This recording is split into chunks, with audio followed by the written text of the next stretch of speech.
Joining us now is NBC News Chief Foreign Correspondent Richard Engel. Richard, what are you seeing now? So things have been developing here in Jerusalem, Andrea, over the last few minutes. It just stopped a moment ago, but I have a feeling it will start up again any second or in the next few minutes. So I am in Jerusalem. Behind me here is the old city. You can make out the old city walls. And a short while ago, we heard the air raid siren warning people to get off the streets. And now there are very few people still out on the streets. But what we saw here, which I have not seen here before, was an enormous amount of tracer fire, rocket fire in the skies. They seemed like they were part of the air defense system, not the Iranian drones. They were coming from in and around this city, but firing up in that direction. And if we stay together for a little bit longer, I think you'll see more of it. At one stage, just in this sky behind me, you can see a little bit of it. You see an orange dot up high that's moving. I don't know if you can see that ball. Sometimes those there just exploded.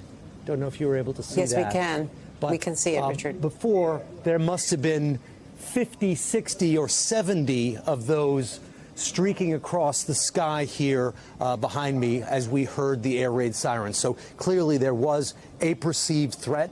The systems went off, the alert system went off, and then these flares, these rockets, which have the ability to explode to potentially intercept these drones, were deployed in very large numbers. There's one streaking across the sky right now that I think you could see almost like an orange shooting star. Exactly. And a few more up above it, and now one coming in the opposite direction. And this has been going on for just about the last 20 minutes or so, which is right around the time that Israeli officials predicted that the Iranian drones would start entering into Israeli airspace. So we're going to keep following this and see what happens as this very unique air war, that was just an explosion there, is happening over the old city in Jerusalem. Richard, to see this happening over the old city is remarkable because usually, well, specifically in this instance, we were told that they did not expect this to be going near targeting civilian areas. There could not be anything more dense than the old city. No doubt. And the Iranians have described this operation as taking place in 3 phases. The first phase, all over the next several hours. The first phase with drones, with a massive launch of drones from Iran. Second phase with drones being launched from Iraq and Syria, also toward Israel. And the third phase, ballistic missile phase. We have gotten a confirmation from the Israeli military that some missiles have been fired toward Israel. No exact confirmation of the type. But will they be launched at Jerusalem? Are they being launched at populated centers? Clearly, the air raid systems here have detected a threat. The sirens went off, and now we'll see if it continues. But for about 20 minutes, 30 minutes, we had a very intense scene with the defense systems trying to protect the skies over this ancient and holy city. And we have more reporting from Courtney Kubi I wanted to share with you, Richard, which is that the U.S. military intends to shoot down these drones and missiles, whatever they can, when they come into range of any U.S. assets in Iraq, Syria, and at sea. The U.S. has, as you know, beefed up its air defenses in recent months since the attack on Tower 22. They have repositioned assets in the region to be ready for this Iranian attack. You know, the CENTCOM commander has been there in Israel and in the region as well, coordinating. And they've already shot down some Iranian drones tonight, according to U.S. officials. We're trying to get more details. So we don't know what you were seeing and what you shared with us, but this could be part of it. No, what I believe we were seeing here was part of the Israeli air defense systems, but a different kind of defense system.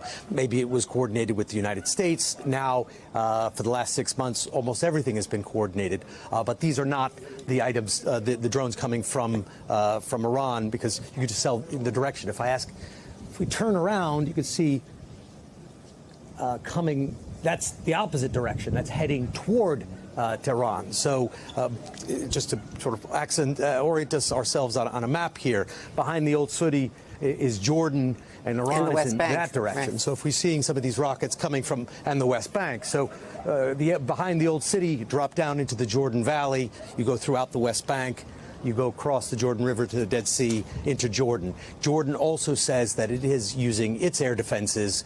Jordan is also a very close U.S. ally to shoot down drones flying over its territory or Iranian missiles going through its airspace. Jordan is one of the several countries in this region tonight closing their airspace. Richard, take a step back and let's talk about how the region is going to respond, because there has been so much anger at Israel from its neighbors because of the way it has conducted the war in Gaza, and at the world, frankly, because of the siege and the deaths of Palestinian civilians. We've all experienced it. We've talked to the leaders. I've traveled the region. You've traveled the region. Will this change that calculus, as clearly the White House is pivoting towards its ironclad defense of Israel under attack from Iran? Across the region, there is the Middle East, the Arab world, the broader Islamic world.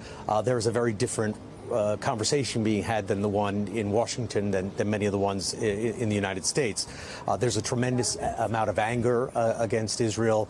There's a tremendous amount of sympathy for the Palestinian people, not necessarily Hamas, but the Houthi attacks. When the Houthis have been carrying out their attacks on Israeli shipping or on the Red Sea, they've generally been celebrated for that on the street, even though they've been attacked.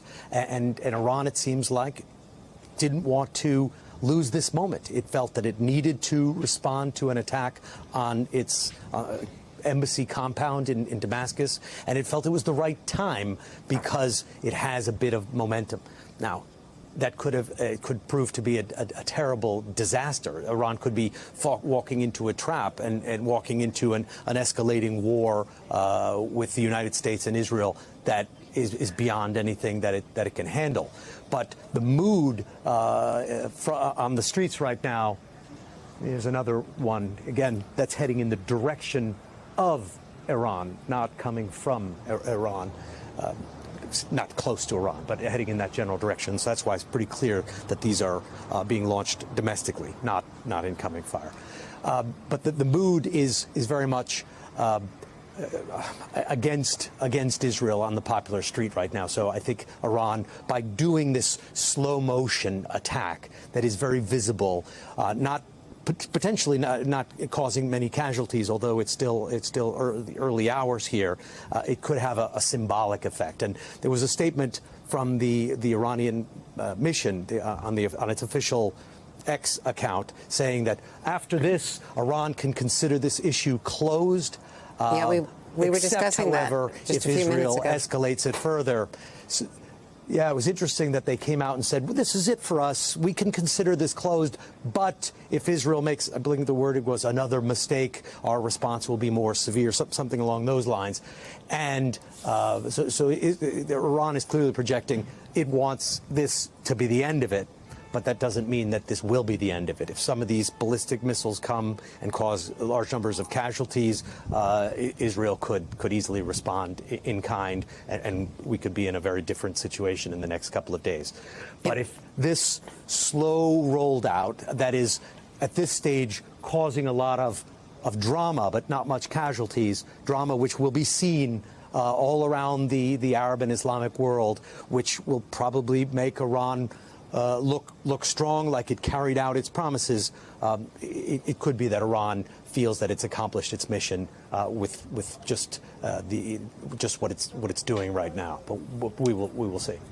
And we only have less than a minute left, but it depends on how Israel responds in any case, because Israel very much felt after the attack, the hideous attack on October 7th, that they had to prove their strength and reassert their strength and the fact that they were the invulnerable Israeli army. And so now you're into another whole psychodrama. That's why you've been doing this for so many years.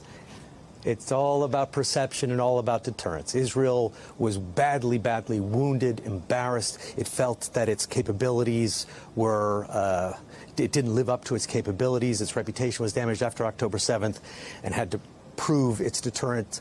Now Iran was humiliated after its embassy compound was attacked in Damascus. Now it has to prove its capacity with drones and ballistic missiles. But will it go beyond? Will it go beyond this? Is what we will see probably in the next daylight hour, when the daylights come. All right. Thank you so much, Richard Engel. That does it for us for our breaking news coverage of Iran's drone attacks on Israel. Hey, everyone. MSNBC has a new and improved app. You'll get real-time alerts and analysis, live blogs, in-depth essays, video highlights, and the best 2024 election coverage. Download the new MSNBC app. Here's how to do it. You tap on the App Store on your phone. You hit search on the bottom right corner. You type in MSNBC. You click on the MSNBC app. You click on Get or the cloud icon and enjoy it.